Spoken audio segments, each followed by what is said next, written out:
Hello, puppies and kittens. Welcome to another chapter from Reading Joseph's Myth. And we have the usual assemblage with one addition.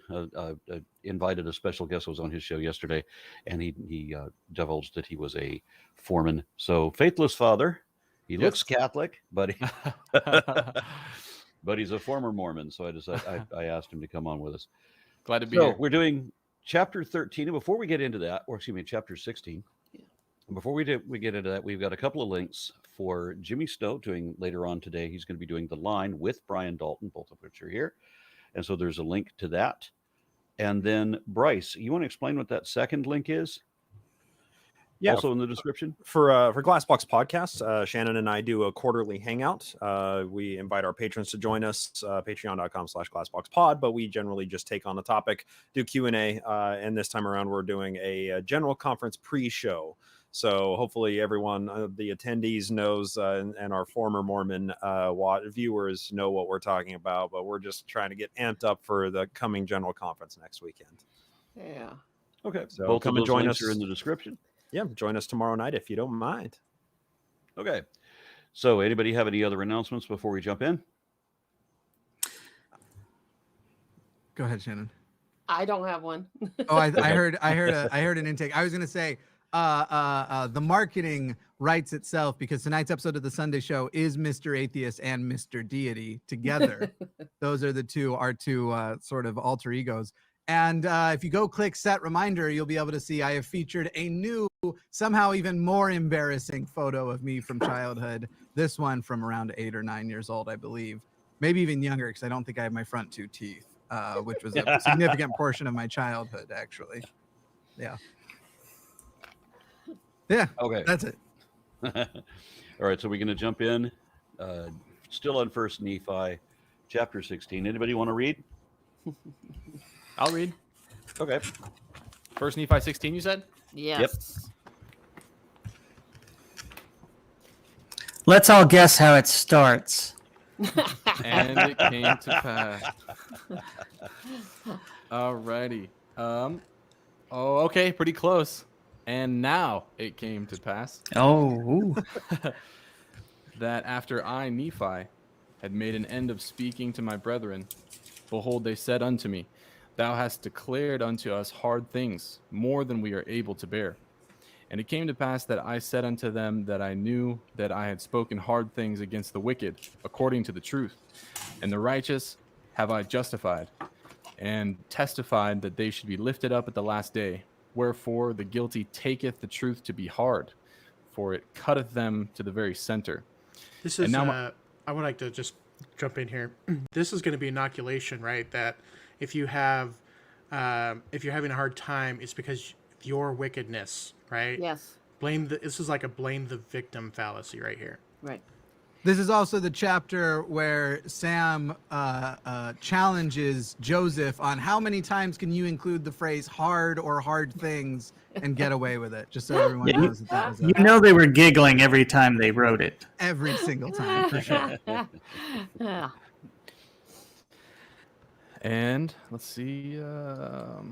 And it came to pass that I, Nephi, did exhort my brethren with all diligence to keep the commandments of the Lord. And it came to pass that they did humble themselves before the Lord, insomuch that I had joy and great hopes of them, that they would walk in the paths of righteousness. Now, all these things were said and done as my father dwelt in a tent in the valley which he called Lemuel. This is the thing that gets talked about in seminary all the time, is the importance of my father dwelt in a tent. Yeah, I remember that. You brought up. And I wonder about that too, because why does that even fucking matter? If you ask people who argue for a historical Book of Mormon, they'll say, well, obviously the people who were living in Jerusalem and roundabouts at the time when they would go out into the wilderness, they would have lived in a tent. Therefore, this is an evidence for a historical Book of Mormon. Yep. I shit you not, no, for real. They'll say that. Definitely. They breathed air too. Yes, they did. I think Sometimes he President says I, Nephi, right? Like in the same paragraph. Yeah. Like it could have changed to somebody else. He still has to identify I, Nephi, and then I, Nephi. Mm-hmm. President Nelson just came out recently. He's gay? That'd be No. the best. Trans. He He's said trans. that- There we Didn't go. he say that the Book of Mormon is not a history book? Do any of you remember him saying that? I think it was a No. pretty recent thing in the past year. He said the Book of Mormon is not a history book, which was He interesting said to a lot it of is people. not. Specifically, he said it is not a textbook of history. Yeah. So Ah. there's some minutia within that still carves out a little tiny exception that he's not trying to disparage people who believe in a historical Book of Mormon, but he doesn't want the corporate entity to be tied to a historical Book of Mormon because Right. it's a book predicated on white supremacy. And the church is really trying hard to not be tied to white supremacy.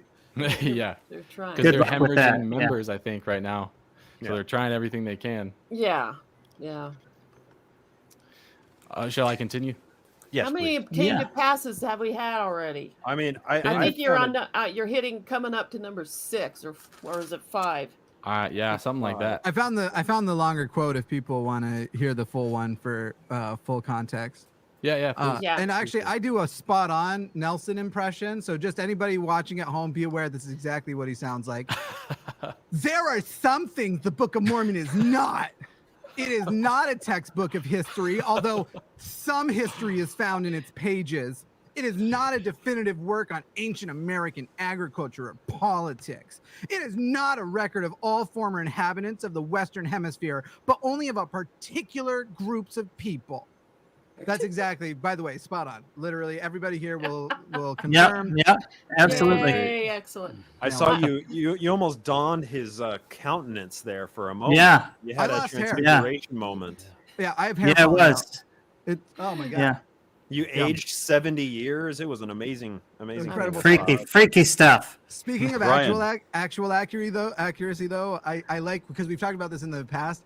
Faithless Father is doing the most Sunday school tone reading Yes, of he this. It is. That actually is spot on, and it makes me both happy and a little want to kill myself. It's At the same time. Yeah. oh, yeah. Brian, Yes. can you cut back on your audio just a little bit because you're booming. Am I booming? Hold on. Let's Yep. see. We're clipping. Here's my Booming. settings. All right. Are we on verse 7? 7. Yep. All right. I'm going to take it over here. And it came to pass that I, Nephi, I think that's our 7th or our 6th came to pass. And it's our third I Nephi. Yeah. And it's our 3rd I, Nephi. Yep. Okay. So yeah. And it came to Joseph pass, knew I, how Nephi. stupid his audience was. That's all I want to say. Took one of the daughters of Ishmael to wife. And also my brethren took of the daughters of Ishmael to wife. And also Zoram took the eldest daughter of Ishmael to wife. And thus my father had fulfilled all the commandments of the Lord which had been given unto him. And also I, Nephi, had been blessed of the Lord exceedingly. God gave him a helpmeet. Yeah, I just can't imagine choice is much of a thing here, where it's like, No. all right, well, it's time for my sons and this dude to marry. Who should we marry him off to? Oh, the only 4 girls here. Yeah. But don't worry, there will be an order of who picks who, kind of like a dodgeball team. That's fine. Captain Nephi, pick your first Dodger. Yeah, Joseph Smith is there. Sorry, no. Nephi is the OG 7 brides for 7 brothers. That's Yeah. right. Yeah. That's right. Also, with him saying his own name earlier, I was going to say a very Trump thing to do. Like I Yes. could see him be, and it came to pass that I, Trump, I could see that. And it came to pass that the voice of the Lord spake unto my father by night and command. These visions always have to come at night when they're sleeping, apparently. Mhm. And commanded him that on the morrow he should take his journey into the wilderness. All right. So for anyone who is watching who doesn't know the story or doesn't know the Book of Mormon whatsoever or didn't grow up in the church, what we're about to stumble upon in the book is like one of the most treasured and fascinating artifacts in the Book of Mormon that people have been searching for forever. Like, I want to know where this thing is. I want to see it. And there are all sorts of competing theories about where the origin of this thing came from. But this is one of those spots where the Book of Mormon goes from like just really drab and annoying scripture-esque pseudo scripture type of phrasing to fucking sci-fi, and it's awesome. It's so great. Raiders We of the get to Last Ark, see- just totally. Yes. Yeah. We get Jack Sparrow's compass, but in like a cool, awesome ancient artifact. It's so good. And also lots of Mormons these days going, God, 200 years. If someone would just find that Liahona, we'd finally have something, some proof. Something. Yeah. Well, with the LiDAR scanning now of the jungles, we should be able to pick it up. You're gonna have to That's gonna keep be waiting. amazing. I think. Yeah. Yeah, Brian, you're still booming. Am I That st- was am I that was still Walker, really hot? wasn't it? Was it Brian or Walker? I would check in the StreamYard settings if you've got manual That's, mic audio that's on. what. Yeah, I do. I turned it way down. Hold on. Let's see how much Okay, more so, down I have to go. Walker, were you reading? No, How that's about Bryce. now? Does That that was do Bryce, anything? okay. Somebody please take it from me now. Yeah, Brian, you sound better, I think. Okay, Got I'll something take it. else? And it came to pass that as my father arose in the morning and went forth to the tent door, to his great astonishment, he beheld upon the ground a round ball of curious workmanship, and it was of fine brass. And within the ball were 2 spindles, and the one pointed the way whither we should go into the wilderness. And it came to pass that we did gather together whatsoever things we should carry into the wilderness, and all the remainder of our provisions, which the Lord had given unto us. And we did take seed of every kind that we might carry into the wilderness. You know, think about the Liahona, which they don't give it a name until Alma, but it's only talked about in First Nephi. And then in Alma, there's this mention from, it was either Alma or Alma the Younger, I forget which one, where they're like, oh, it was called the Liahona, and it was the guide and his compass and all that shit. Yeah. But here's the thing. I've always wondered, why did Joseph Smith even put this in here? And what I wonder about, and this is something that's come up because of Queen Elizabeth dying, is, you know, you see the crown jewels, which are the crown, the scepter, and the orb. You know, and on Ex-Mormon Reddit and several of the groups, they're like, oh, I wonder what Joseph Smith would think about this orb. And that's the thing I wonder, because, you know, the scepter and the orb with the monarchy have a very specific meanings, which is, you know, the scepter is the monarch's power, and the orb represents the power that God gives the monarch to be a monarch, you know, and they're held in certain hands. You know, the scepter's held in the right hand, the orb is held in the left. And in England, Henry VIII, I believe, was the first one to use that in his coronation. And it's a big deal and it matters. And so that's the thing I wonder is, did Joseph Smith put this in here because he saw himself as king, as this, you know, ultimate ruler? And so is that why, you know, because he probably would have seen paintings of the monarchs. I mean, that's been going on. What Henry VIII was, what, the 1500s? And so, you know, that's the thing I wonder. I mean, Bryce, you know more about Joseph Smith's history than anybody here. I feel like he might have just been trying to start another treasure hunt too. I mean, that's who we're talking about here. By the way, so there's another very interesting part of the verse, and it says, and within the ball were 2 spindles, and the one pointed the way whither we should go into the wilderness. They never define where the second spindle points in the Book of Mormon, and it's crazy because they could have saved so much time if they look closely at the spindle. It points always at the user, and it says, I'm with stupid in ancient Egyptian. No, Reformed Egyptian, not ancient. That's right. That's what I meant. Reformed Egyptian. Yeah. Right. Yeah. They could have saved themselves so much time and heartache. They could have. Bryce, do you know why he did? Because didn't he say that the Liahona was in the box with the gold plates? Yeah, so it's one of the artifacts. I think there's only one account that places the Liahona with the sort of Laban and with the breastplate in the box where he found the gold plates. But it's just one of those really curious artifacts, and a bunch of different theories have come about from it. People are obviously like, oh, he's describing a compass, when compasses in at least the 1800s iteration weren't actually invented and conceived of until like the 1400s or something. So it's easy to say that, oh, it's a compass. This is an anachronism in the Book of Mormon. That's fun. But there was an analysis that was done on a book that was written in, I believe it was 1816 or 1818, something to that effect. It was called The Late War Between Great Britain and the United States. And it's this book that is just a history book of the War of 1812.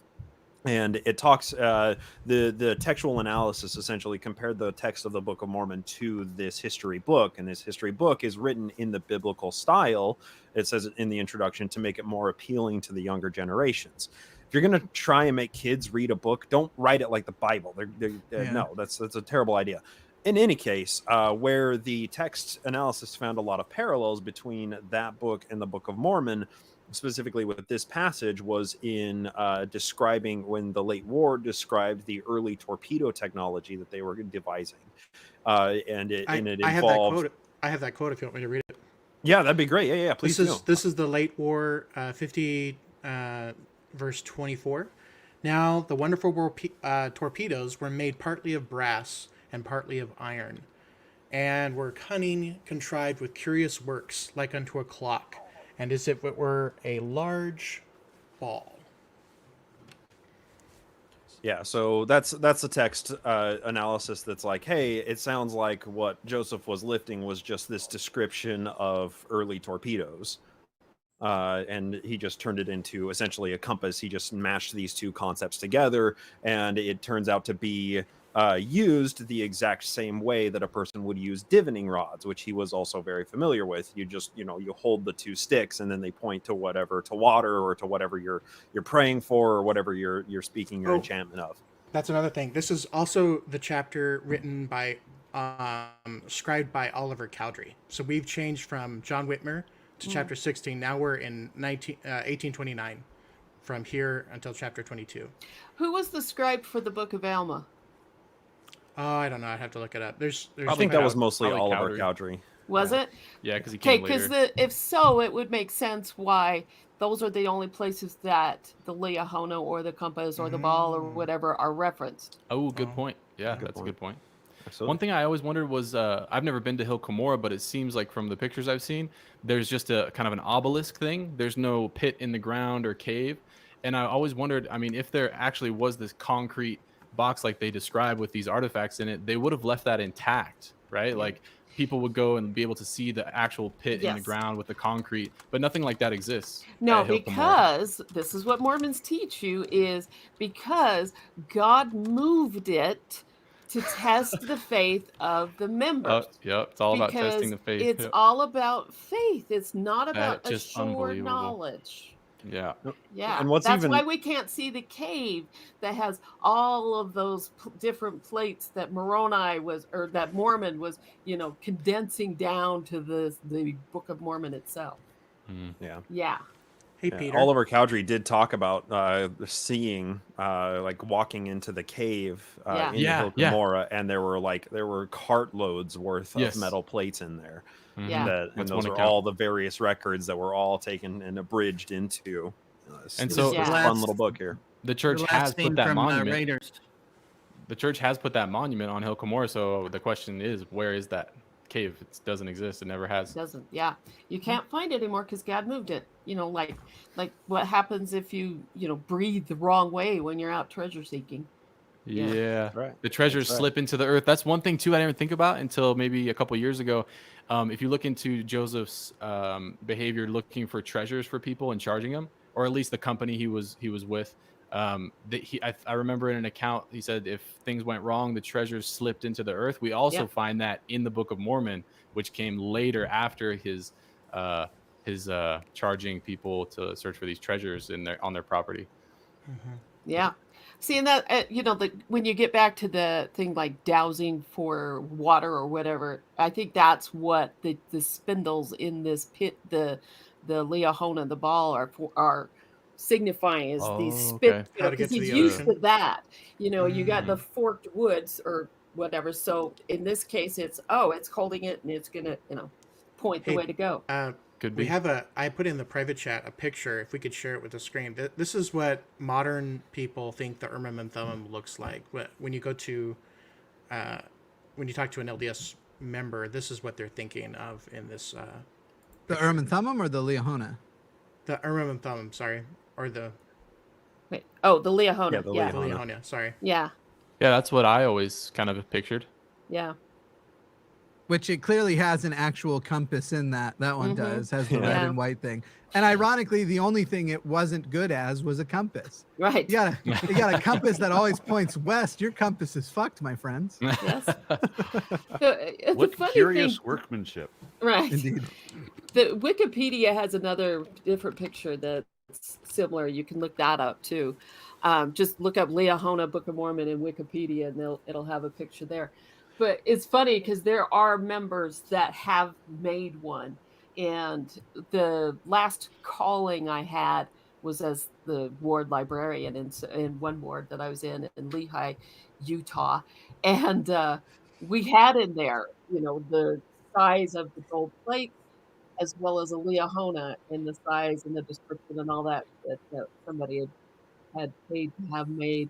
And they would use them in primary as examples for everybody. But yeah, everybody likes to try to figure out what it is and what it means and how it's used. But ultimately, the thing is this, all it is a physical representation of these revelations and these instructions that Lehi is getting in his sleep.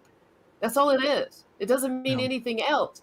It says as much, it operates on faith. Okay, fine. Well, doesn't it operate on faith when Lehi comes out and says, okay, I had a dream last night. We need to go this way. Or, it's the same thing. It's just a physical representation of it. Lifted straight out of Peter Pan.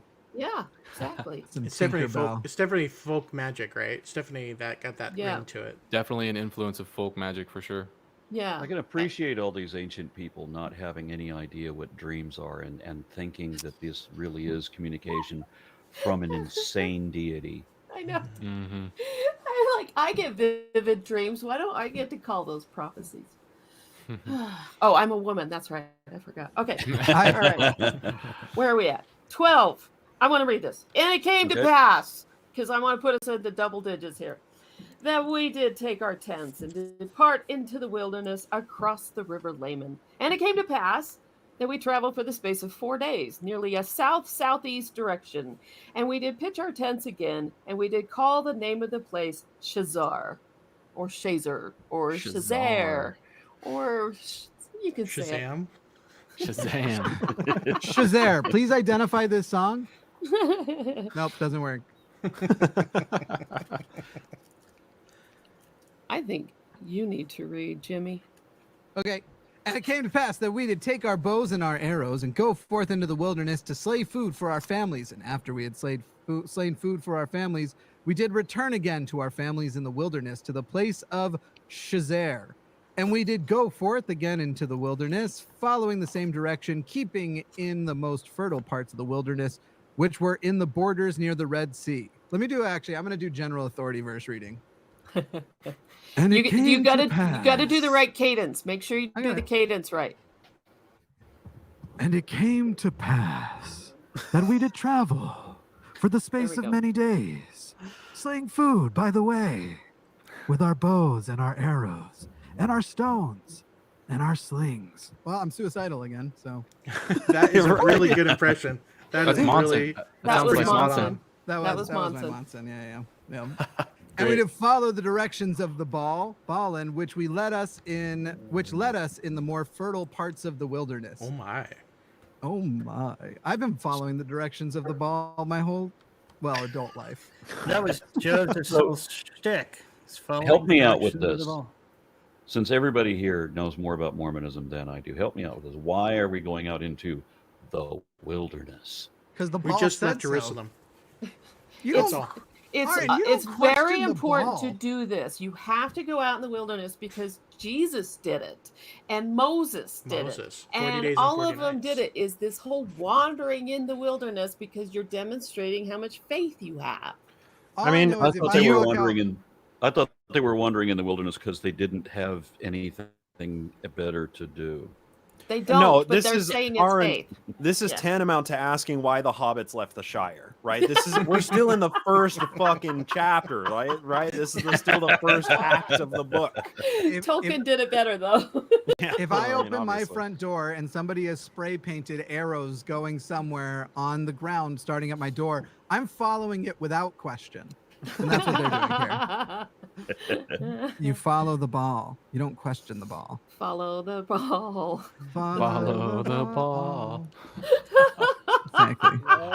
No. Every long-term Not sing Mormon hymns. immediately answered me there.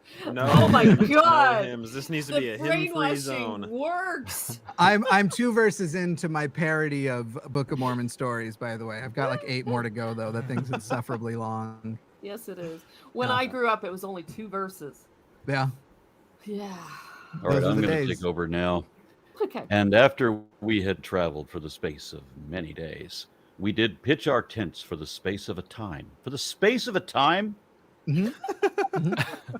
Is that like that's like what my grandma used to say that this will this will be over in a jiffy, but Sure. this other thing is going to take a spell. Yeah, and they probably also moved at a velocity, I think. Space of a time moved at a velocity. Yeah. We pitched our tents for the space of a time that we might again rest ourselves and obtain food for our family. So you mean the reason you have a tent? Pitch camp. Yeah. Right. It's a really long sentence to say that. But just Word so count you know, matters. as it will be reiterated multiple times in the book, they were trying to save space. So there's no superfluous information within this book. Okay?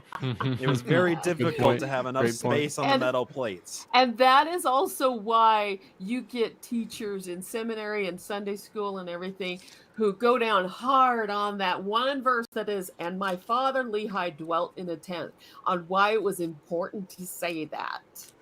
They It just seems go on forever about it. it seems crazy to me that God was willing to send them a magic GPS, but not a magic U-Haul. Yeah, Give these guys a break. right. Give Don't me a worry, Pegasus. submarines. Where's a Yeah, Pegasus exactly. when you need one? Exactly. And it came to pass that I, Nephi, because I'm still Nephi, went forth to slay food. Behold, I did break my bow, Oh, which was made of fine steel. Steel? Yeah. yes. Yes. Steel before in the Bronze Age. Steel. Yeah. A Steel steel bows, bow. nonetheless. This is where it gets interesting because because the sword of Laban was a steel sword and all that shit. Thomas Murphy, who did the research into DNA, the mitochondrial DNA, because he was trying to prove if the Book of Mormon was true and prove about the Native Americans being the Lamanites and all that garbage, and he found no proof at all. But what he brought up too was with this. He said that in the time of Joseph Smith, they were finding all sorts of these old graves, the Native American graves around, and they would find in there a sword, a steel sword. And he says what would happen is, the white men that were here would give it to them as a gift, and it would be buried with the Native American when he died. And so he figures that that's why Joseph Smith has this mentions of steel in here, even though this steel is not that old. And so he's like, it just showed, this misunderstanding of length of time and whatever, but that was probably why he has this all over in the Book of Mormon. I mean, is this the And- verse where any remotely competent anthropologist goes, well, Yes. I don't need to read another word? Right. Yes, It's- pretty much. Or was there already something? Smelting is, I guess, the of question. steel wasn't created until another 200 years in Turkey, right? Yeah. Yeah. And after I did break my bow, behold, my brethren were angry with me Duh. because of the loss of my bow, for we did obtain no food. I like the way everything is worded just unnecessarily. Yeah. That is how it's Poorly. condensed down. Yeah. By the way, we always point this out, but I always forget to point it out until later. I always forget the note until later, and then I'm like, why did I forget? This is the book that Mormons are told, if you're ever just having a bad day, open to a random page and point to a random verse, and you're going to find some sort of wholesome advice for your life at that verse. You just open to a random fucking verse, and meanwhile, I don't know. I feel like I don't even need to explain further than that. That's a real activity. Am I the Yes. only one who was taught that? Yeah. No, Growing you up? aren't. Okay. That's I'm taught waiting to actually. see. It's not just I'm waiting to Mormon, see though. whether breaking the bow becomes important later. It does. Yeah, yeah, yeah. I mean, But, 'cause important everything- is pretty relative with this Right. book. Well, and just on a practical point, it is important since he's the only one with a fucking bow. But also, imagine how large in stature he must be to break a steel bow. We all know My how large in God. stature he is. Arnold Freeberg did all the mentioned artwork on that. And- He and looked like he belonged in a muscle magazine. I look, I've used a bow flex. No matter how much I'm running that thing, I'm not breaking one of those bars. No. But here's Nephi, snaps it in twain. Okay, Now, so in I've verse broken a bow, 15, but it wasn't steel. So in Yeah. verse 15 it says we with our bows and our stones and our slings. yeah. Our bows. So other people had bows. What Maybe He's he the- was the he's the- he was since he's like the super special son. Maybe he's the only one with the steel bow. All of his brothers have shitty like wooden Yeah. bows. Boo! Those suck. It's actually just a typo. He had a bow, and the rest of them just had arrows, which they would throw at the animal. And slings. Stones and slings. Only the good guys get the bows. Yeah. Well, it would seem that somebody had some slings. Yeah. So there's no reason for everybody to be hungry now. But that's sort of a nonsense weapon, isn't it? What are you throwing? I can go Like get a giants. sock. You're I'm gonna go not kill a killing giant anything. with it or something? I mean, That's Yeah. right. Yeah, just sort of a, And hey, sort of a Mormons bullshit like weapon. to whitewash Ammon with that, and they have Ammon doing it in the film. Oh, that's right. Yeah. Yeah. When he's not Matrix, he's cutting off 1,000 arms. Yeah. That's right. Let's not get too far ahead. That's right. You're right. And it We're- came we're- to pass again that we did return without food to our families, and being much fatigued because of their journey, they did suffer much for the want of food. Actually, you know what? I want to defend Lyman and Lemuel, because remember in the past times when they were like, no, that's bullshit because this, and this, their reasons were always good. They're a little angry, but their reasons were always good. So I wouldn't be surprised if the thing Nephi's left out here is him going like, guys, look how hard I can hit this tree with my bow and it won't break. And he just slamming it in. There's clearly a detail missing here why they were so mad and didn't understand. I don't know. Every other time, they're actually the voice of reason, I'd point out. They are always the voice of reason. Right. Yes. We're supposed to just go into the wilderness and leave our homes behind because Daddy had a dream? That sounds like bullshit. They're the bad guys. Yes. Layman and Lemuel. This is like that movie, the movie of Noah starring Russell. What's his last name? And Russell Crowe. Yeah, and he's just almost insane, but Yeah. he's forcing everybody to follow this. And oh, you're supposed to die because my dream told me to. I love how that's presented because he's not presented as the good guy. Yeah. So yeah. And can we all just realize how silly it is for this God to be constantly testing people? Yeah. Yeah, not He knows exactly what they're going to do. We don't need to test anyone. We know how it's Right. going to happen. Just can we stop with the testing? No, I broke my because number 2 pencil. Let's be done with it. Mormons thrive on persecution complex, remember? So everything is persecution, even from God. God's picking on me. God's picking Yeah. on me. That came up this last week, and I did a video about it because of a post somebody made on Facebook that I saw. But basically, they're I don't know if you all saw Spencer Cox tweeted about the Oregon, the game in Oregon where people were chanting "fuck the Mormons." Yeah. Oh yeah, I saw that. And he responds it with religious bigotry is alive and well. And I'm sitting here going like, you do know that the story that follows right after yours on the news is a woman being beaten to death for not wearing the hijab. But you guys, you're right. Yeah. You're in the top 50 of what anybody thinks with religious bigotry. Yeah. And I'm not kidding. If I think I can find the post maybe quickly. The person who was making the post, instead of focusing on the fact that they were saying fuck the Mormons, and in that scenario you're saying the people, not the thing. And like I can get down with that argument about like you're saying fuck people, not fuck the religion in that way, and so that can be whatever. She runs right by it.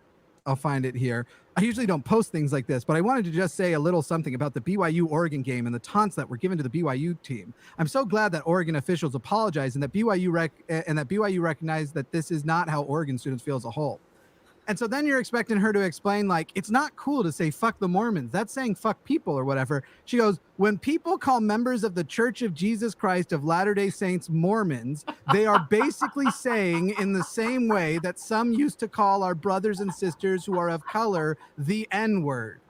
That's a real fucking post on Facebook. Not explaining like fuck the Mormons is violent because you're saying fuck those my people. God. Saying the problem with fuck the Mormons was you called us Mormons, and that's like the N-word. Oh You my know, God. because black people obviously spent billions, millions and millions of dollars on the Meet the N-words campaign, the way Meet the Mormons happened. Right. Exact same thing. Exact same thing. Jesus fucking Christ, these people with their persecution And comments. I'm a yes. Mormon. Right. Yeah. Well, Right. and I cannot tell you how many times I have seen them say that the persecution of the early saints for the church was as bad or worse than the Holocaust. Wow. Yeah, and I'm like, Yum. guys, That's a little out oh, there. you cannot Who said even. that? I've seen that so many times in Mormon groups on from TBN on Facebook, etc., where they actually will say that, and I'm like, nope, can't compare it at all, at all. I love that in your live chat you have somebody who's got a problem with me coming in to say, hey, all I did was try and dox dead name and show pictures of one of the hosts of one of Jimmy Snow's shows. And I don't know why I'm banned from calling into that show anymore. You know why, you fucking sack of shit. You should be banned from the internet. Fuck you and the fucking horse you rode in on. I genuinely hope everything you ever have that has Wi-Fi burns, just combusts. You're a fucking sack of shit person. Also from the comments, there's a quote that I really love. It's like, oh, so Nephi was giving crafting abilities they could upgrade to steel bows, just like they did in the Bobkins and Zelda. Yeah. We also have a comment from Soma Valian, who offers $20. Thank you very much for that. Joseph Thompson, who would normally be on the show with us, says that he offers $4.99. It says, hey guys, I'll be back on next week. See you then. Good. And are there any? No, I've got that. That's all of the chat. So we are on verse 20. Jesus. Somebody want to take over? Yeah, I'll read. Okay.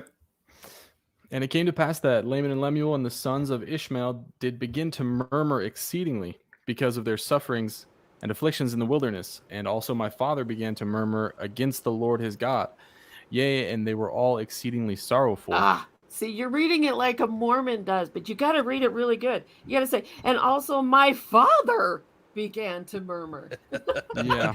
Levi murmured. Holy shit. All right. He began to murmur. No one ever murmurs anymore. You know, I miss the murmuring. Yeah. Anyway, sorry. Go ahead. And that they did murmur against the Lord. Now it came to pass. What's the count on that one? Can't remember. It's like 16, 17 or something. 17. Oh, look, we're on our 7th I Nephi. We need to listen. We need to count for that. Having been afflicted with my brethren because of the loss of my bow, and their bows having lost their springs, it began to be exceedingly difficult, yea, insomuch that we could obtain no food. Did we already read that? Their bows lost their springs? Yeah. Is that Very like Maybe when it your shows I've finger never breaks fired a down bow. and you- All that means is just that the bow string has been stretched Too too long. much. You just put a new one on. Good God. Okay. But And it came to you know pass- what? If not for this very thing, it's necessity is the mother of invention. So we have Nephi to thank for carbon fiber bows. Okay? That's it. And the compound bows. Yeah. Mhm. You're welcome, Brian. You're welcome. And it came to pass that I, Nephi, did speak much unto my brethren because they had hardened their hearts again, even unto complaining against the Lord their God. Well, of course they are, because he's over there going, stop it, stop it, stop it, stop it, stop it. God. Yeah. I'm like, somebody put a gag on him because he's the most annoying brother ever. It's like in Pride and Prejudice, Mary is always spouting off from Fordyce. He's the same. He's the obnoxious person. Anyway. Also, you have to respect the hangry, don't you, or the fungry? I'm not sure what we're calling. Yeah, they're it. all getting too And hangry. these people are Sorry, really murmuring getting and- hits. Their They blood are. sugar is low. You know, Their hearts are hardening. They're they're not yeah, enough and their meat. arteries as well. Maybe, who knows? They're getting stiff necked. And, I think and that's other a potassium organs deficiency. maybe hardening. Yeah. Yeah, nobody's gonna go picking plants. Okay, they want And manna. it came to pass that I, Nephi, again, 8th, 9th time I, Nephi, did make out of wood a bow and out of a straight stick, an arrow. Wait, he had arrows before. What happened to the old arrows? Why did when he broke his bow, all of his arrows broke too? What the fuck? I did arm myself with a bow and an arrow, with a sling and with stones. What did we get? You got a sling again. Yeah. And I said to my father, whither shall I go to obtain food? Quick, what's the big brass ball say? Yeah, and that's another one where that people use because they're, he's bowing to the authority of his father as patriarch. This gets harped on a lot in Mormonism, in church. When you get to this, is he's going to his father and it's like, okay, Dad, you need to, remember who you are. Stop whining. Stop complaining because I broke everything. Now tell me where I'm supposed to go to get food. Yeah. So just to follow along here, they went out into the wilderness and they all had bows, or some of them had bows, and then suddenly they didn't have bows. There was only the one steel bow, which doesn't make any sense. But then all the arrows disappeared when they broke the bow because I don't know did he just throw them away? And so then he has to make a bow, but he makes it out of wood this time because that was good. What was he using? A leaf spring from a '69 Buick previously, and then he's made a bow out of wood this time. So now he has his bow, and he's got the sling again that he had before. But we're all starving because you didn't figure out that you got a sling. Yeah. I think what happened with the arrows is that everyone started using them as back scratchers, and then they just forgot that they were arrows because they started calling them back scratchers, and then oh fuck, that's a. Hey, Nephi, we don't need to make new arrows. Remember the back scratchers? I like the other suggestion that without the bow, you just hurl the arrows at them like little tiny spears. Yeah, there we go. Okay, and it came to pass that he did inquire of the Lord, for they had humbled themselves because of my words. For I did say many things unto them in the energy of my soul. So he yelled at them a lot. Yes. And it came to pass, because every sentence has to start that way. Verse, I think we're at like 19. Our count is off here. And it came to pass that the voice of the Lord came unto my father, and he was truly chastened because of his murmuring against the Lord, insomuch that he was brought down into the depths of sorrow. Fine. And it came to pass. Tell me what to do. Yeah. That the voice of the Lord said unto him, look upon the ball, and behold the things which are written. We need to do a voice of Sauron for the voice. Just look. Yeah. Every time he says that. Look at my balls. Yeah. Look at my shiny brass balls. Look at my balls. The direction you should go, down.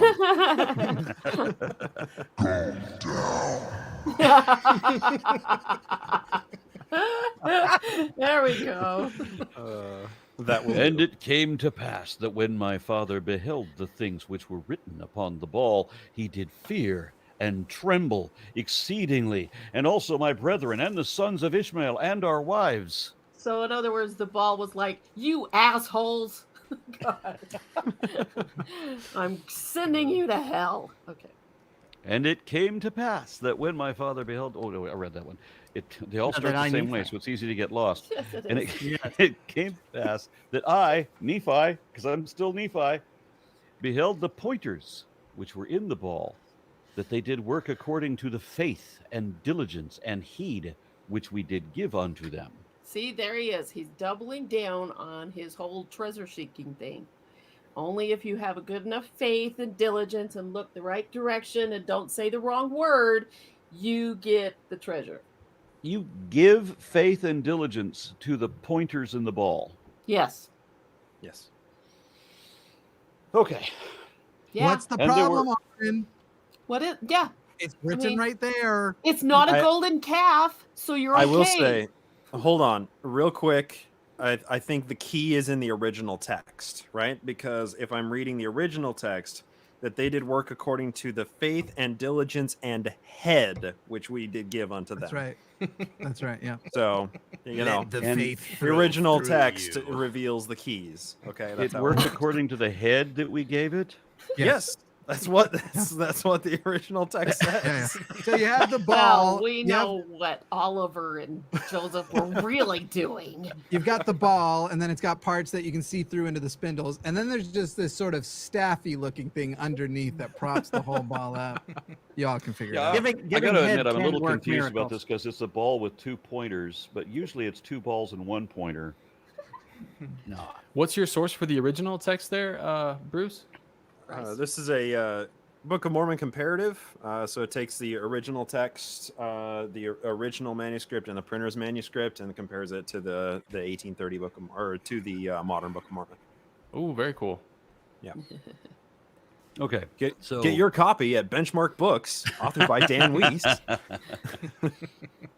And there was also written upon them a new writing, which was plain to be read, which did give us understanding concerning the ways of the Lord.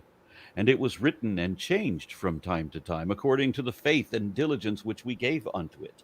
And thus we see that by small means the Lord can bring about great things.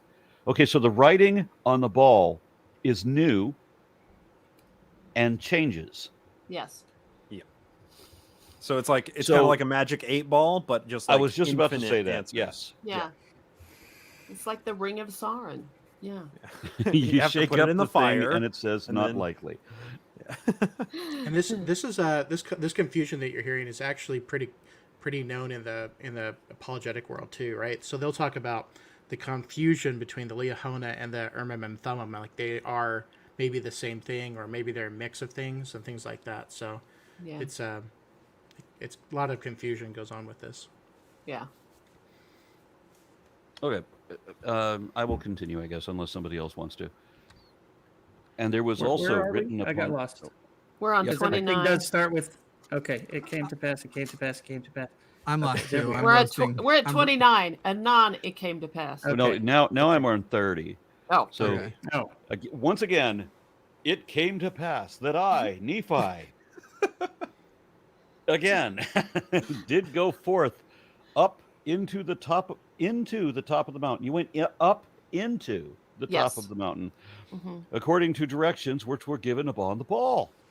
It's interesting because a lot of things happen on the top of the mountains and with Mormonism, and they also have the thing of the mountaintop is also the temple. So they like temples on higher ground, yes, but they also are like, well, when you're going into the mountain, you're also signifying going into the temple, or going into the temple is like going on top of the mountain.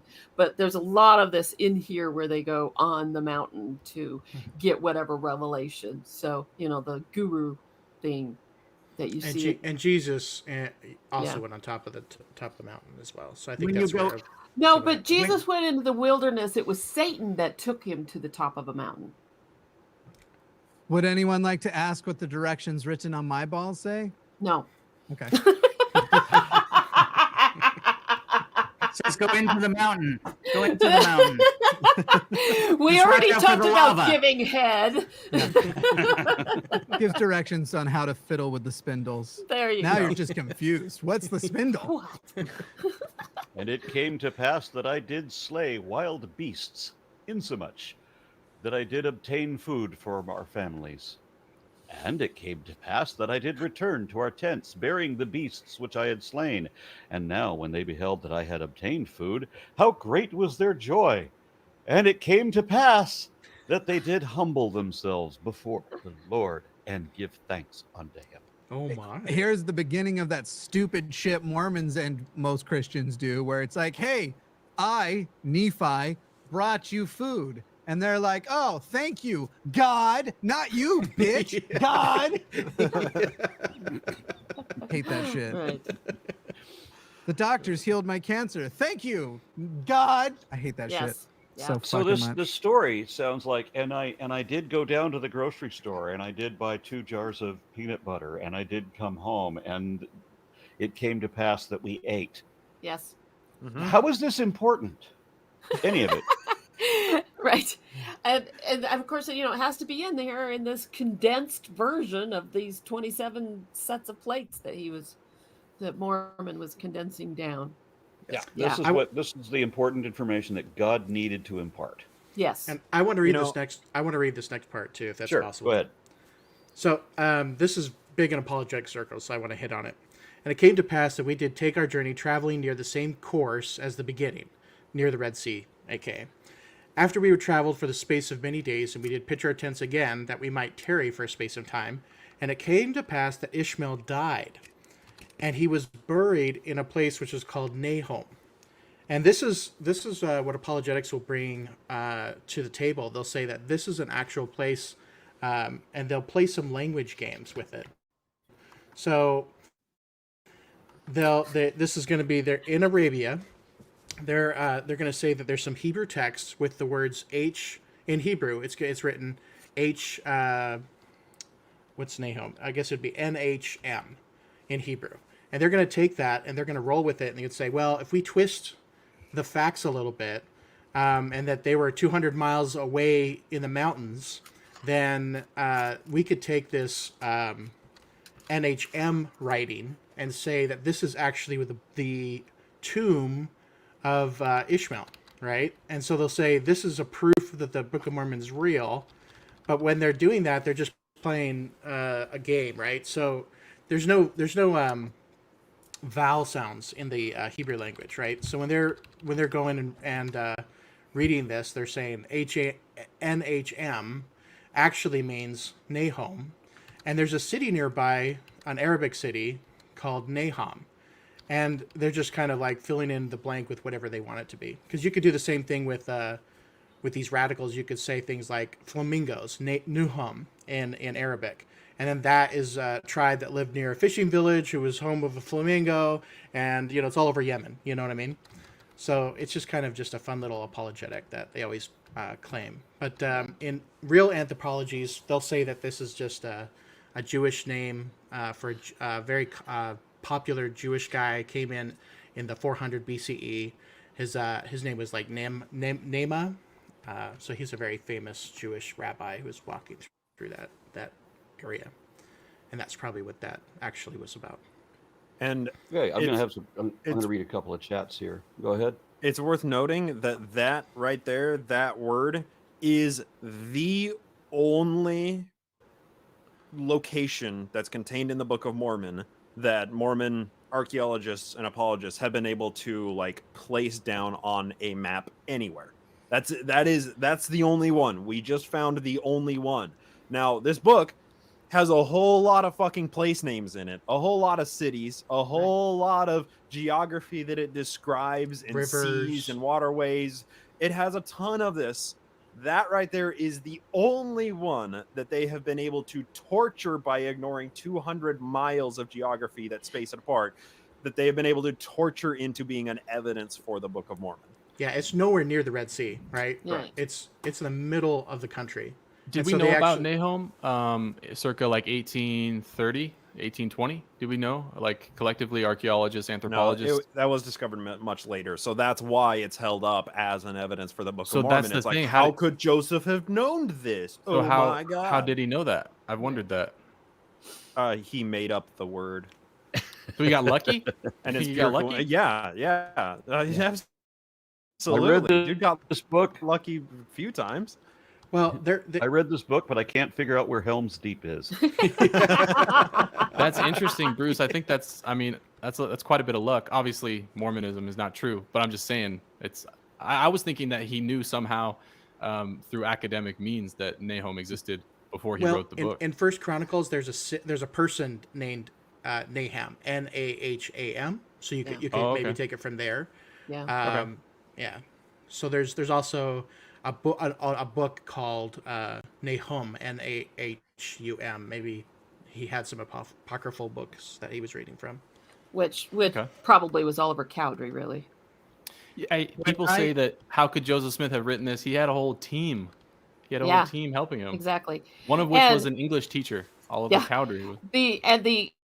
The pronunciation that they give for this in the pronunciation guide that's at the end of the Book of Mormon is Nahum. And so, what was that one you just said, Walker?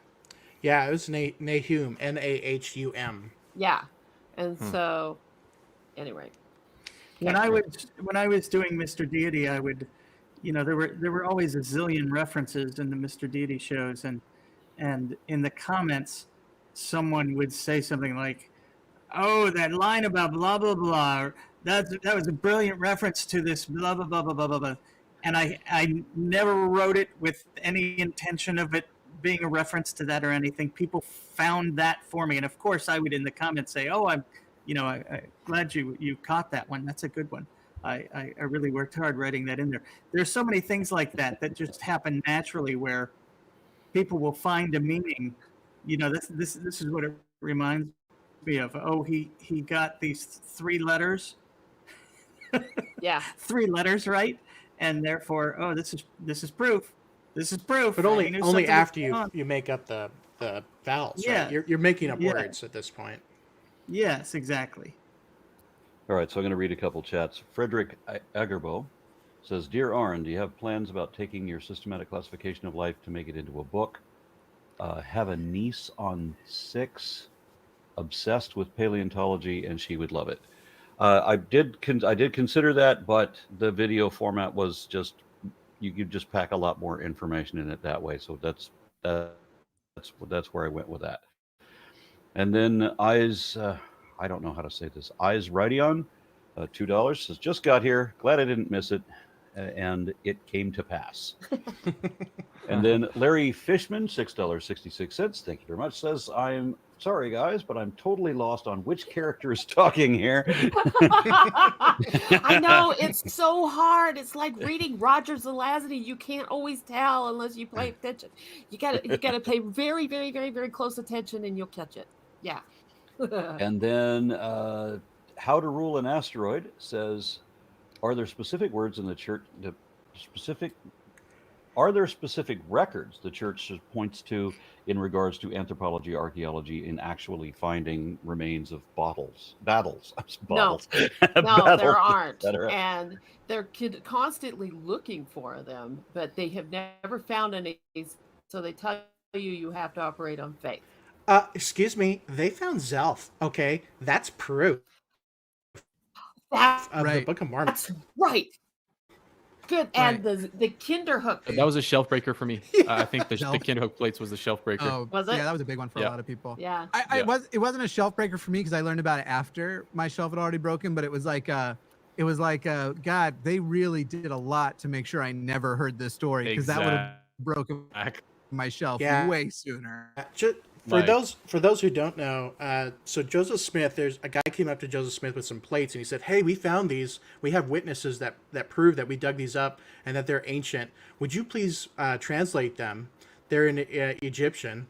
And Joseph Smith did. He scribed 1 or 2 lines of the pages and then wrote that down. And then later they proved those plates to be a fake. So somebody was trolling Joseph Smith, and he fell for it. Yeah. You want me And to they were read it? like the labels off of a Greek yogurt or some shit like that. Yeah. It was something wild. That's Greek Ballister, but yeah. History of the church right here. If we want to read his translation of the Kinderhook plates. Oh my God. We never answered the person who said they zoned out and forgot who was talking. I zoned out too, but I'm pretty sure. Did we get this? Is Mahanrai Moriankama, right? Is that who we got? This is actually Zelf talking right here. Oh, got it. Okay, we're on Zelf. Good. I can't believe we invoke the name of Zelf without actually telling the story. Yeah. Oh, tell the Zelf. story. Are we just gonna lie Tell over the that, story, or- Bryce. Or So- do This we is you. wait? Do we wait to have Sam and Tanner on? Because I'm positive we're gonna have them on and let them cover Zelf. Oh, you know what? That's probably a better idea. But I will say, in all seriousness, over this last weekend, I was at a conference, John Whitmer Historical Association, and we went to where the church has erected a granite monolith in the middle of just fucking nowhere, Missouri plains, and that is supposedly the place where Zelf has been reburied. Are Sam and Tanner watching? I don't know. I think I don't know if they're watching today. I know they've watched some. And, I know Sam. I went to college with Sam. Oh, nice. I extended an invite to them, and once we get some schedule stuff working out, we'll have them on in the future. That'd be fun. Then I would not be the lone female. Yes. Yeah. We That Yes. sounds That got would good. be another nice. chat. We'll add a Just- British person to class this whole thing up. No, I won't say penis less. Is all. Native Atheist offers $10, thank you, and says, "Hey, Aaron, do you think DNA is a code?" Well, it's a little off topic, so I'm not going to go into it. But it's in a context. It is because it does coding, but it's not in the sense that it's coded. It's not trying to code information in the way that people refer to a code. Right. So I'm not going to go any further into that.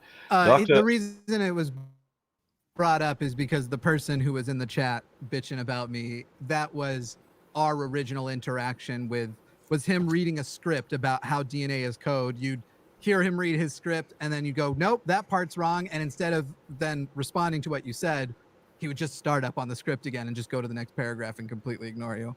So that was the that's why it's come up. We explained to him the idea of a descriptive code versus a prescriptive code, and it just didn't fucking matter. So then Dr. Osiris says, "I have a question for Aaron. I heard Sal, Evidence and Reasons, has been trying to get a debate with Aaron. Does he think it's worthwhile even speaking to that disingenuous coward?" I don't know who Sal is. So Do it for the lulz. I don't know who Sal is either. yeah. But there's not a person who I've ever gone, no, Aaron shouldn't debate and destroy and entertain that person. Is Yeah. his last name Mander? No, I forgot his last name. So He's a Mander. he's a young Earth creationist apologist with his own Oh, channel. yuck. Oh, fun. Oh, nice. Okay. I'd like to answer Sal, for Sal Aaron. Cordova. People in the chat helped out. Sal Cordova. Sal Cordova. Okay. Okay. All right. I'm very So happy. what verse are we on? 33. 35. 33. 33. They just gave Who's- thanks for everything. Who's reading? I I will think read it. We did. Okay. We did 33. Yeah. It was now. Yeah, we're on 35. Oh, we're on Yeah, because 35? Ishmael died. Oh, we did Yep. got to Nahum. Yeah. Yeah. And it came to pass that the daughters of Ishmael did mourn exceedingly because of the loss of their father. Of course they did. You know, you kind of do that when your dad dies. Thank you. But as the scripture is starting a day from now, we'll never mention it again. Nope, never No. will. Because daughters of Ishmael don't even deserve names. That's their That's name. right. Daughter of Ishmael. I'm daughter of Ishmael number 1. Yeah. Because of their afflictions and because of their afflictions in the wilderness. And they did murmur against my father. Well, of course they did.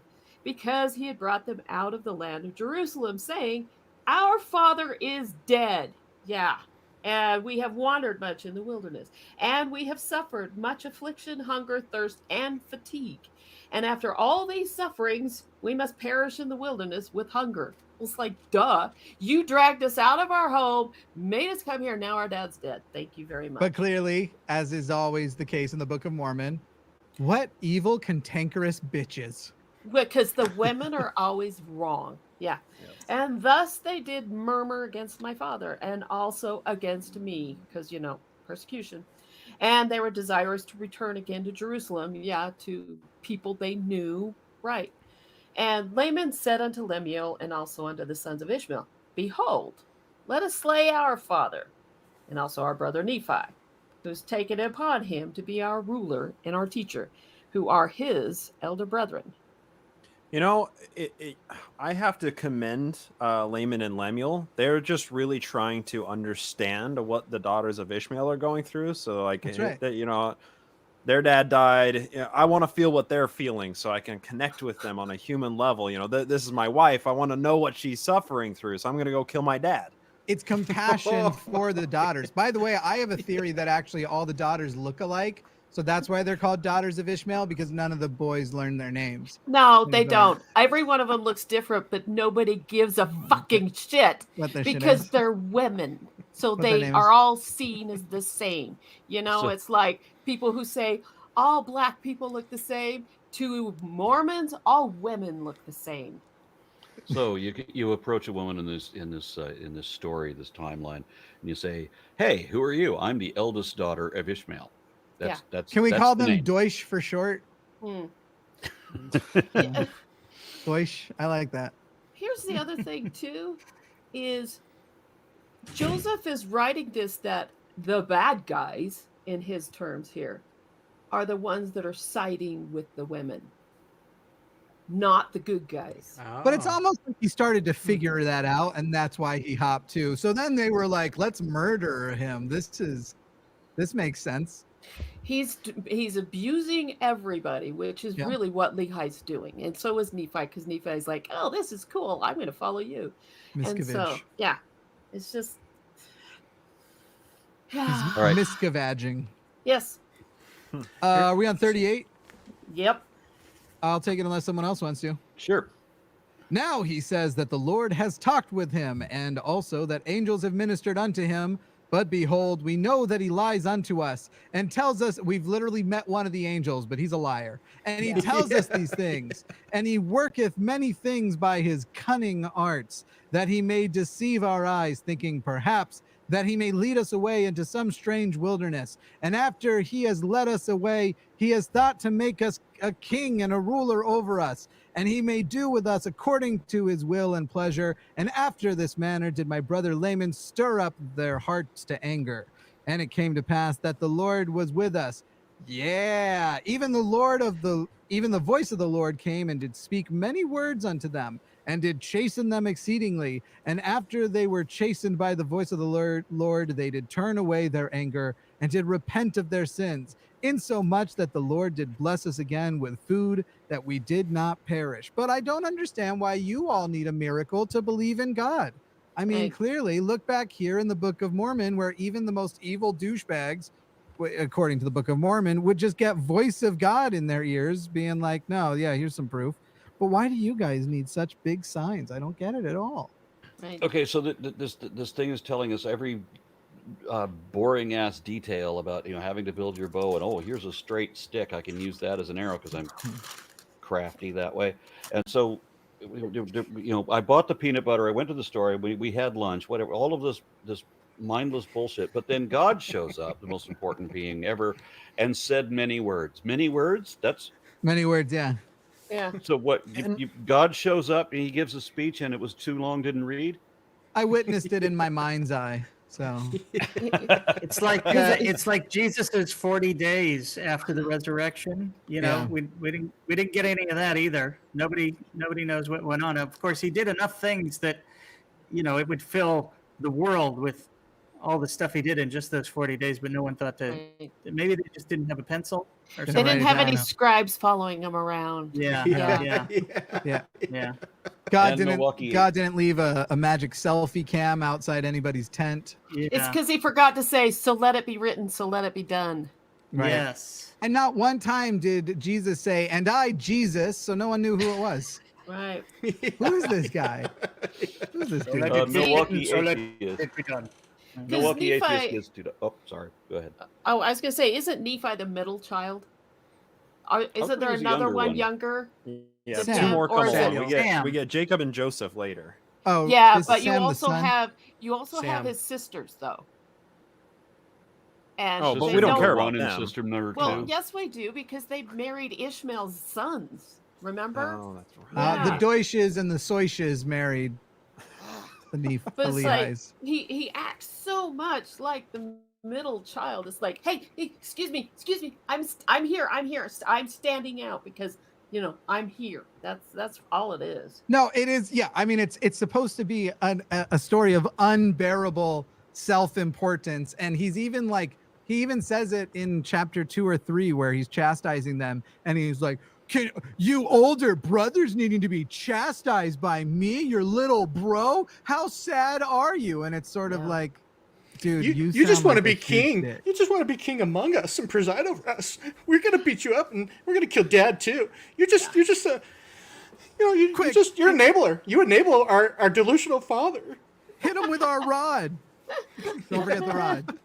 Hit him with the rod. Can I how also come just you and- point Does out? any of this? Go ahead.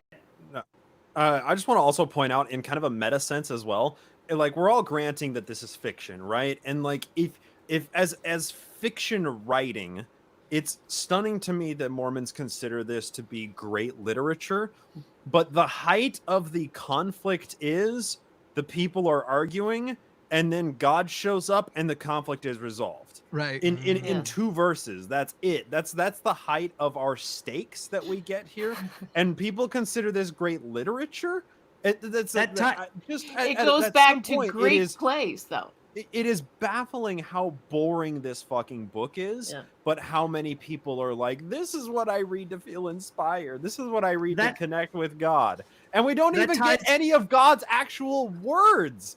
When God shows up, it's like, he said some stuff and it was cool and everybody ate, drank, and was merry. Yep. That ties into what I wanted to say, which was both the Book of Mormon and the Bible. When you read them, there's just no connection to the way the world actually works, the way people interact with each other. It's just all so completely phony, fictional. You know what I mean? It's just two-dimensional speeches where I'm going to sit here on a podium and chastise you for like 5 paragraphs, and then you're going to react. Like you're waiting for your line to finish before you can go and kill the brother, you know? Right.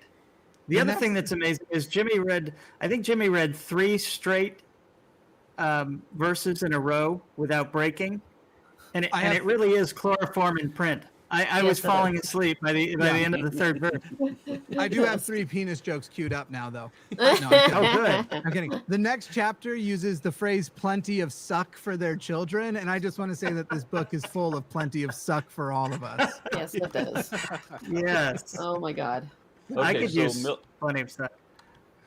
Milwaukee Atheist offers $2 and says, just busy giving away my money. And Milwaukee Well Atheist is Lawrence, who is, of course, on our Blasphemers Bible lessons. And then Raven Cottonwood says, has anyone on the panel had an experience with the stage show Moroni? No.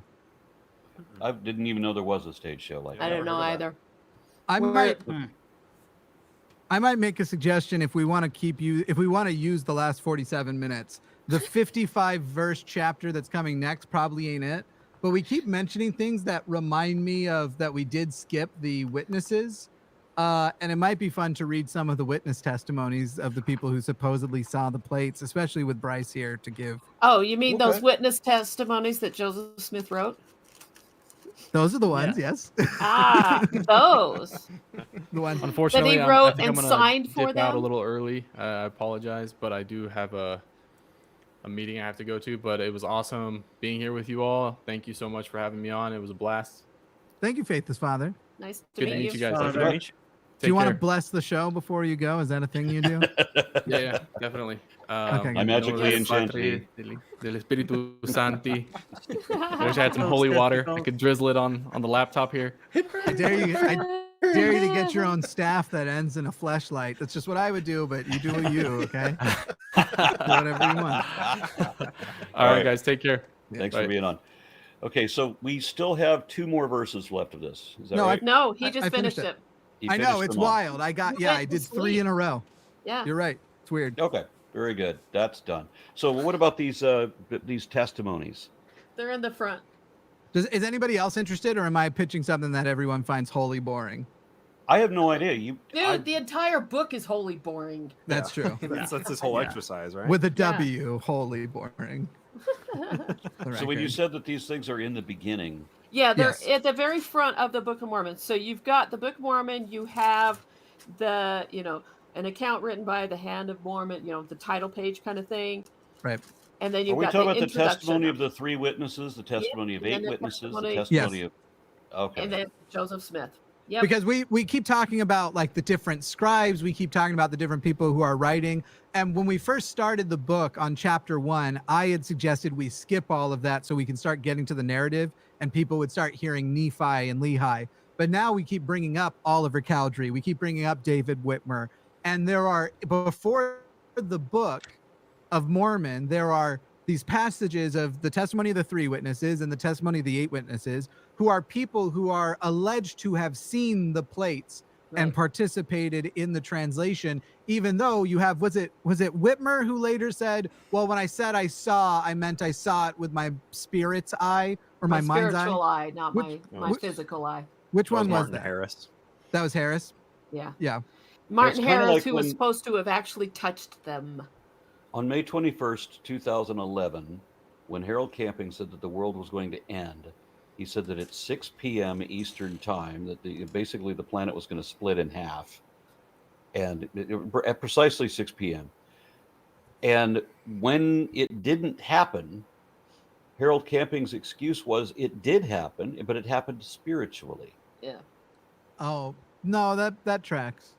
That makes sense. That's very, very religious. I get that.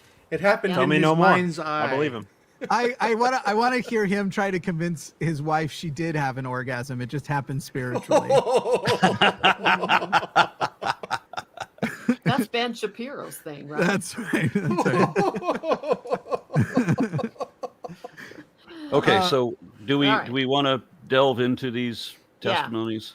Yeah, I'm super down, especially with the panel we have here today. Okay, we need to. Yeah. do it. The testimony of the three witnesses. This is signed by Oliver Cowdery, David Whitmer, and Martin Harris. All three acted as scribes at different points, correct? And Dave, And, yes. Martin Harris is the person who was married to the woman that probably hid the pages to prove that Joseph was a fraud. And then when Joseph couldn't recreate it, they were like, maybe not. He's still probably not a fraud. Smart. Yeah, that's right. Yeah, and Martin Harris, not so smarty Marty as Bryce calls him. No. Dum, Smarty dum, Marty. dum, dum. Be it known unto all nations, kindreds, tongues, and people, unto whom this work shall come, that we, through the grace of God the Father and our Lord Jesus Christ, have seen the plates which contain this record, which is a record of the people of Nephi and also of the Lamanites, their brethren, and also of the people of Jared. That was the Mahanrai reference earlier, people wondering. The people of Jared, who came from the tower of which hath been spoken. And we Tower of also... Babel. Yeah. Right, Tower of Babel. Yep. Or Babel, depending on which part of the country you're from. Yeah. Babel. That's what I learned in the South. They all started babbling, so of course it's the Tower of Babel. I yeah. just think that when the Tower of Babel failed, that's definitely how I heard it growing up. And yes, needs more bees in it though. That's true.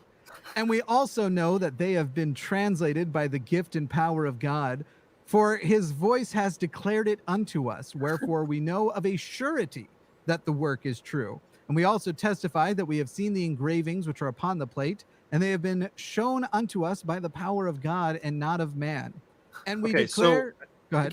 Can let me just ask this. Like, I can monologue for 3 hours on this topic, but I'm curious how deep we want to go into the history of this and how much time we want to spend actually analyzing the text, because when it says we testify we have seen the engravings which are on the plates, means a piece of paper that Joseph Smith wrote the engravings on, Right. that he showed to them and said that this is what the Reformed Egyptian looks like.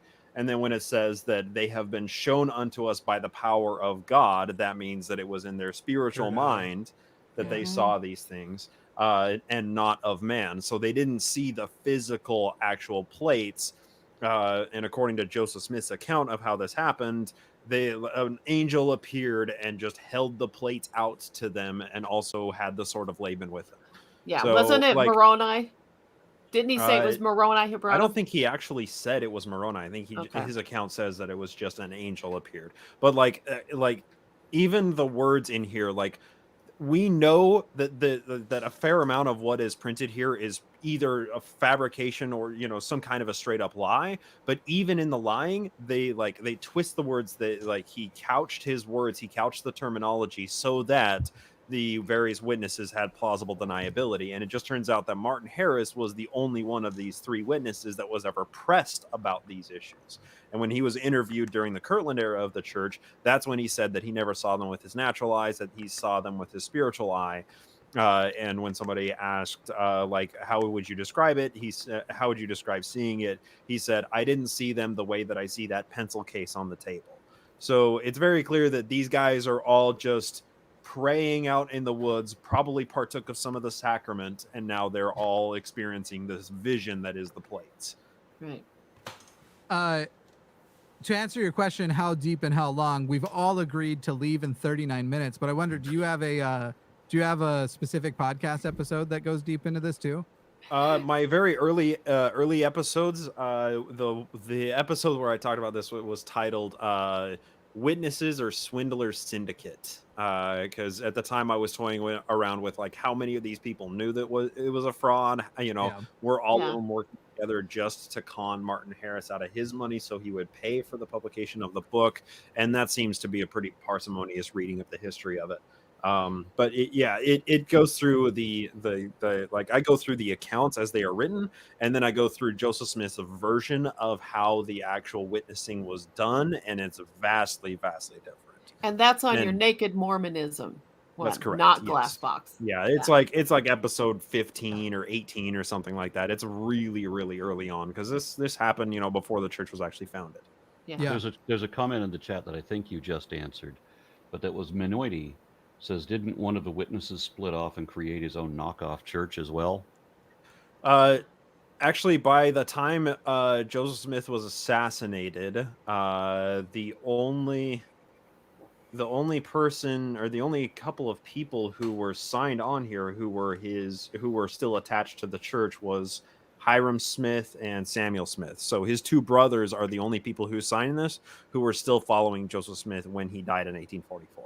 And not his father? This one, but the next one. His father was Father's dead died. at that time. Oh, his father's but dead, yeah, okay. so but all of the Whitmers, because we have the 3 witnesses assigned by David Whitmer, Right. and then the 8 witnesses, we have 5 more Whitmers. 4. All of them split off and created their own religion. Didn't Sidney Rigdon help him with the translations? Of the Book of Mormon? Yeah. That's really speculative and conspiracy, but there's a lot of people who believe that Sidney Rigdon helped with writing the Book of Mormon. Okay, because I wondered why he wasn't one of the witnesses. Yeah, because as the story goes, Joseph and Sidney Rigdon met after Rigdon read the Book of Mormon and had a miraculous conversion to the church, and that's when he went out to visit Joseph Smith. Oh, So I was that- thinking he was one of the early ones. Okay, because he was thinking he was supposed to take over as prophet, right? Sidney Rigdon, yeah, and he formed his own church as well. The Yeah. Stringites, yeah. Yeah. So Yeah, that's the not the Brighamites. Stringites. That's James String. Oh, that's he- String. Yeah, right. they're just kind of called the Rigdonites. Yeah. But they exist today. It's the Monongahela, Pennsylvania church. And How many people? It's belong like to it? one family. Yeah. Yeah. the The next- Whitmers are related to Joseph, right? No, they were related to Oliver Cowdery. He married into Okay. their family. Okay, got it. Okay, so the next comment is Tigrified in Talks says, how can people even count any of this as literal history? This is a bad fairy tale at best. It's bad fan fiction. At Yeah, best. I wish it was a bad fairy tale, because they do have a lot of magic at their disposal that they could use, but so far the best thing we've gotten is a magic brass ball that doesn't work as a compass. only that's- works sometimes. Right. Yeah, Let the it's like a faith flow broken through clock. you. It's right twice a day. That's Yeah. right. And then we have a Gotcha. comment from Runender who says, I'm still smiling from Aaron and Jimmy tackling Michael doesn't do pronouns a few days ago. Pure gold. I posted that as a clip on the channel, and now, because at one point he says, I asked, do you want to be referred to as he, she, they, and when people are talking about you in the chat, because our call screeners ask what a person's pronouns are, and we put it on the screen, and that's what ends up going in the chat. And he says he doesn't care, and so 90% of the comments all refer to Michael as a she, which I just would love to see Michael's live reaction to so badly. So badly. Okay. All right, so are we going to do the 8 witnesses now? Let me quick finish off this paragraph because we didn't Yeah. get to the Okay. end. And we declare with words of soberness that an angel of God came down from heaven, and he brought and laid before our eyes that we beheld and saw the plates and the engravings thereon. And we know So in that it other is- words, we weren't drunk. right, Is what right, he's saying. Yeah. right. And you can also hear in the language that clearly this is the same person who wrote the Book of Mormon writing Yep. this statement. But So Anyway. Joseph Smith, in other words. Yeah. And we know that it is by the grace of God the Father and our Lord Jesus Christ that we beheld and bear record that these things are true. And it is marvelous in our eyes. Nevertheless, the voice of the Lord commanded us that we should bear record of it. Wherefore therefore, to be obedient unto the commandments of God. We bear testimony of all these things, and we know that if we are faithful in Christ, we shall rid our garments of the blood of all men and be found spotless before the judgment seat of Christ, and shall dwell with him eternally in the heavens. And the honor of the Father and to the Son and to the Holy Ghost, which is the one God. And we do hereby grant power of attorney to Joseph Smith and declare his penis to be the best in all the land. Amen. We just lost Brian. It is Did I hear interesting. penis? Because he's Yes. saying the Father, the Son, and the Holy Ghost, which is one God. There's the Trinity thing again.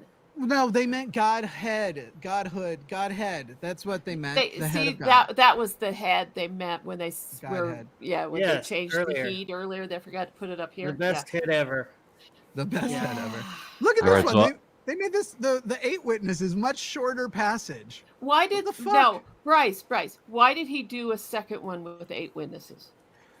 So there are a few reasons for this. My personal belief is that Martin Harris was the mark for all of this. They were trying to swindle Martin Harris to fork over the cash to fund the publication of the Book of Mormon.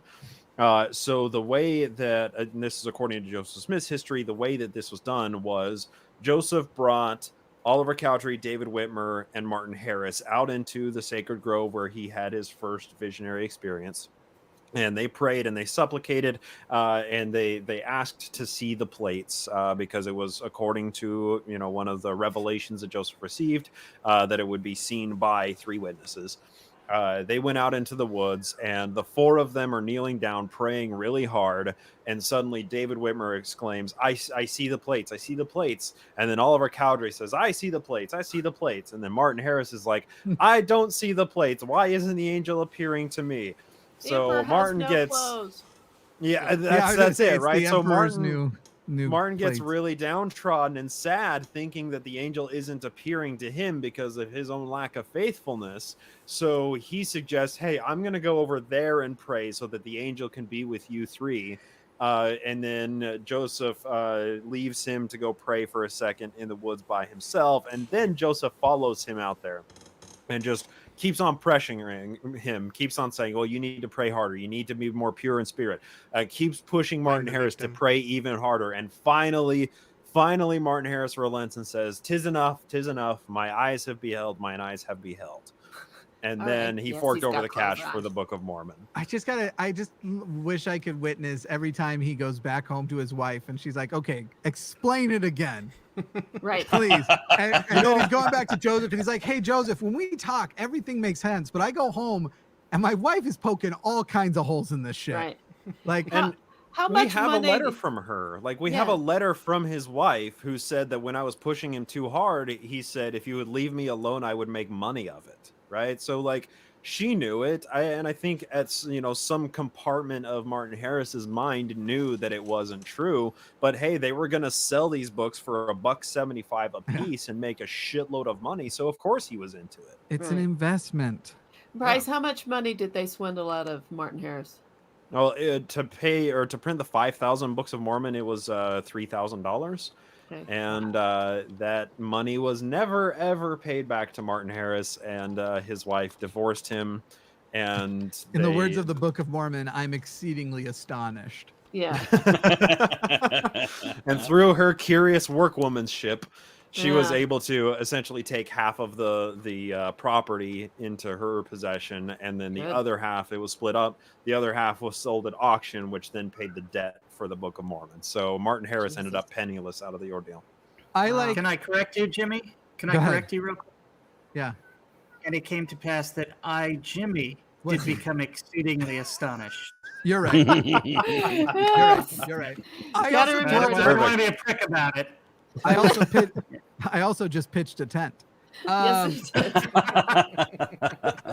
Okay, so we have another comment. This one, I don't know how to read this.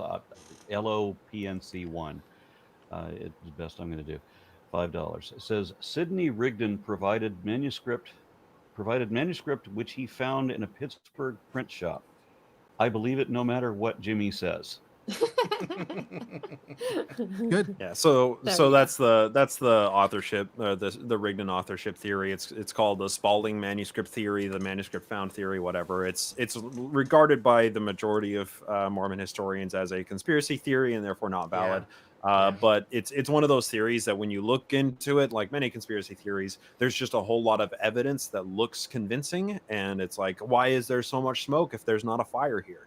Right. So there's a small number of scholars who are considered fringe who have devoted their lives to building up the Spalding theory, and it's interesting. It's a fun and interesting thought exercise, and I myself am kind of ambivalent about it.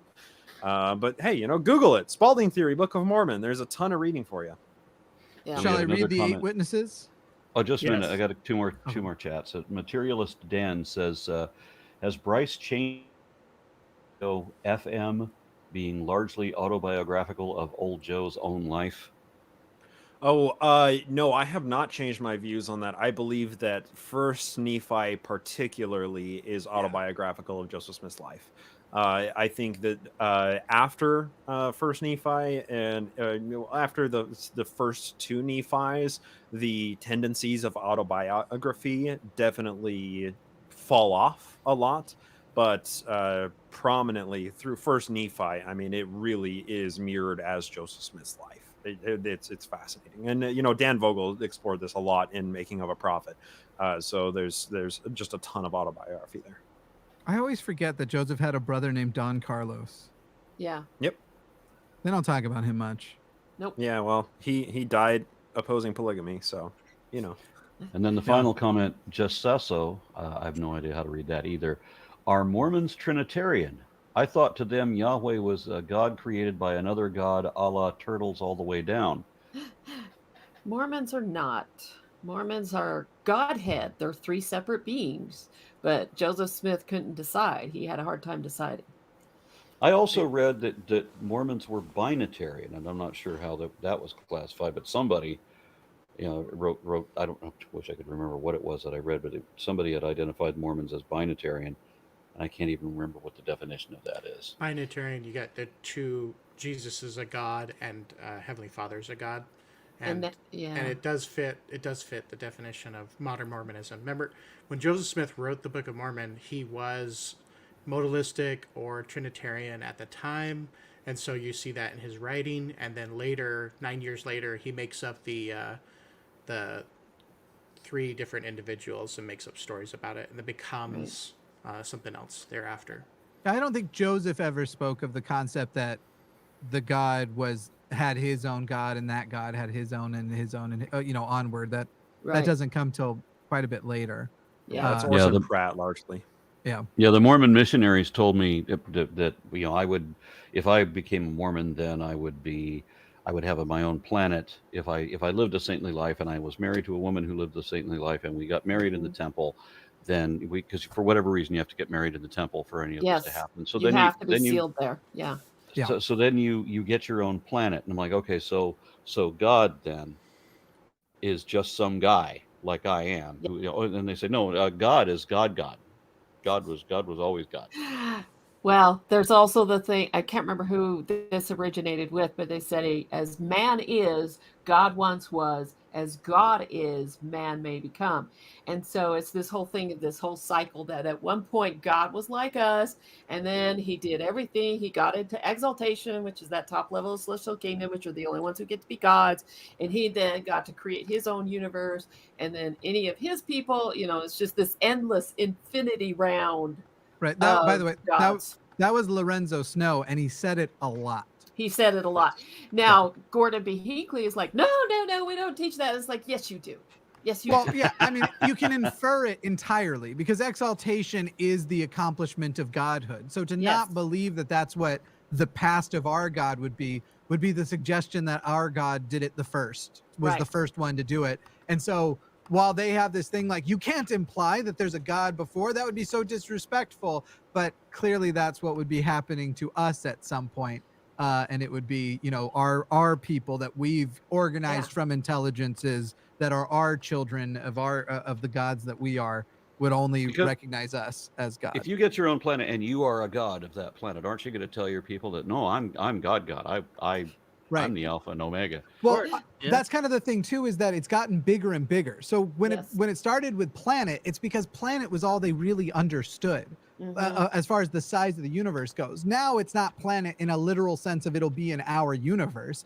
You could have your own universe with many planets of people, but you'll live on one the way God lives on Kolob and has Right. many planets of people. And we're the one where Jesus was crucified. We're the special planet. And all the other planets have their own Bibles and are reading about our planet where Jesus Christ was crucified. Right. It's Battlestar Galactica if Battlestar Galactica sucked. The most amazing thing about this theology to me is that no one really thinks it through. No. Like, who wants to become a god and start this mess all over again? Yeah.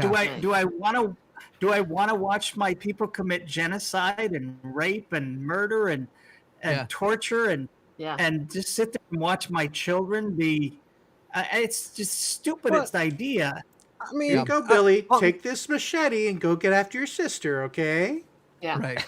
On the flip side of that, I think that the people who are most invested into Mormon theology are the people who have thought about it a lot, because their conclusion is heaven is one eternal round of fucking all my wives. That's yeah. all Oh, the celestial kingdom right. is a big god fuck fest. Right. Yeah, there is something funny about I mean, that's pretty great, right? they constantly talk about our inability to even understand how eternity works both backwards and forwards. God has no beginning and has no end, but we can't conceptualize. And all of these things about God we'll understand later. And yet, clearly, every time they're like, by the way, you want to go to heaven. You want to know why? Because you're horny and you want to eat whatever you want and stay thin. Very human appealing sorts of things. My junk is already exalted. So I'm there. Praise Mine- be. Mine too, Praise be. mine too, in that after about 30, it was mostly dead. Anyway. Yeah. Mine's spoken of in the scriptures. By small things, great things are accomplished. Yes. there we go. Oh God. Oh, who's going to take great stature and we're going to call a liar? Materialist Dan says the early lectures on faith have an interesting conception of the Godhead that contradicts modern doctrine. Correct. And Yeah. Michael Oakley offers $10 and says, Aaron, keep up the great work. You should see if you can get Richard Carrier to join in. Love to see you both in the chat. You are all awesome. I'm not So- aware that he was ever Mormon, was he? Yeah, I don't think Carrier was ever I Mormon. don't think so, no. Okay. Yeah. Not that I'm saying this is for ex-Mormons only, but stay the fuck out of here if you're not an ex-Mormon. Stay in your Well, is that, what? Did you kick David Fitzgerald out? Oh, that's right. Well, he wrote a book and that made me happy, I guess. Well, I'm not the one in charge. Why am I acting like I'm picking the lineup? Yeah. Why are you? All right, so we're going to read the 8 witnesses.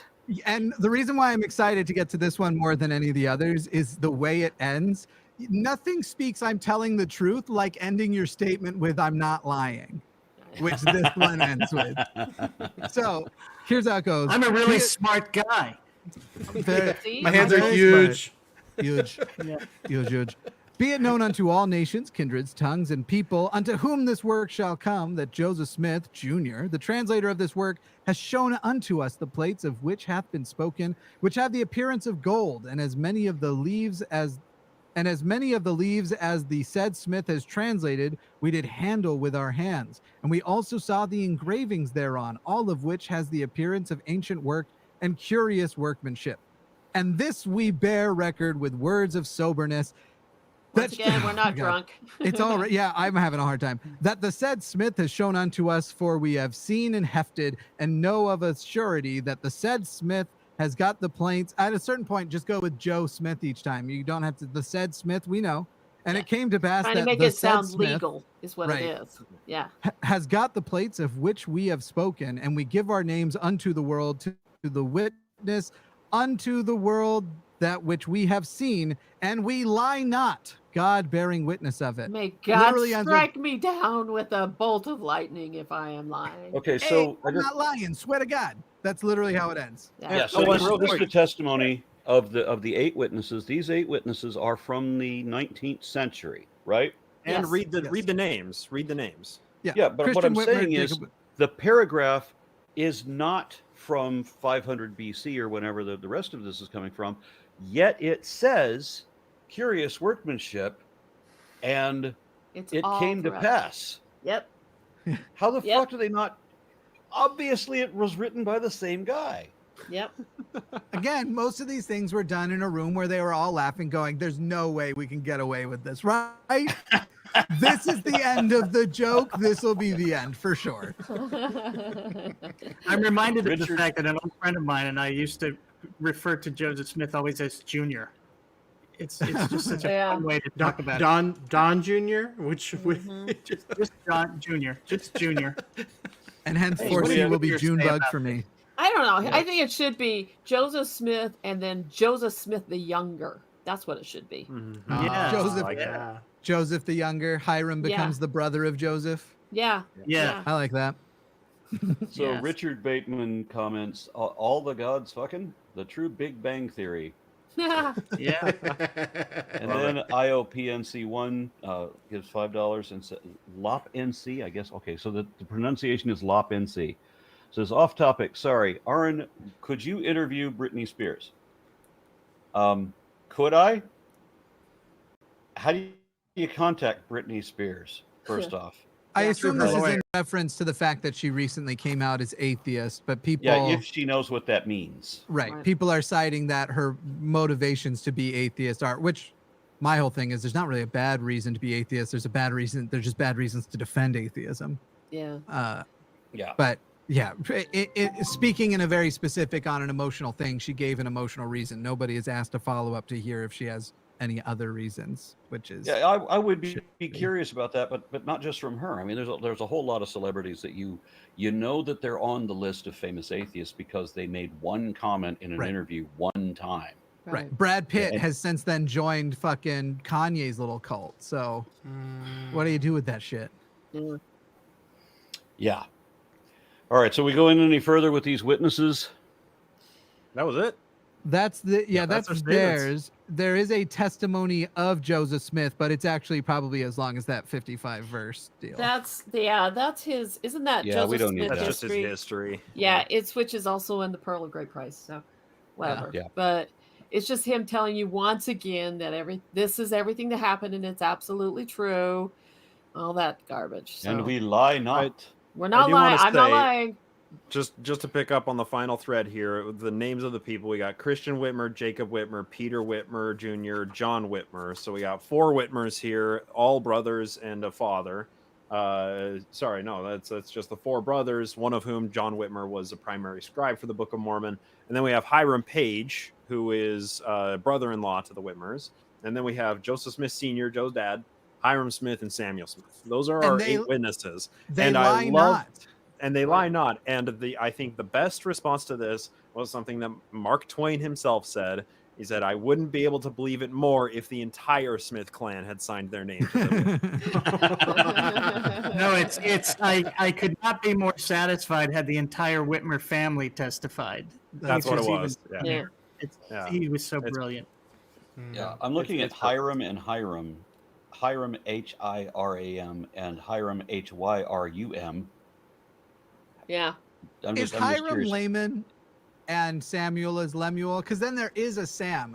Which brother is which brother of Nephi? Now Sam Hiram Smith followed him all the way to the end, so he would be the Sam Right, Nephi's brother Sam. right. So Nephi's brother Samwise Nephi, and then that's gonna be Sam.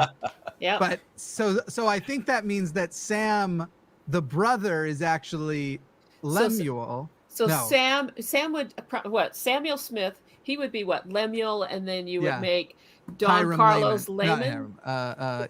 Not Don Carlos. Surely not Don Carlos. Don He Carlos fought was a against peach. polygamy.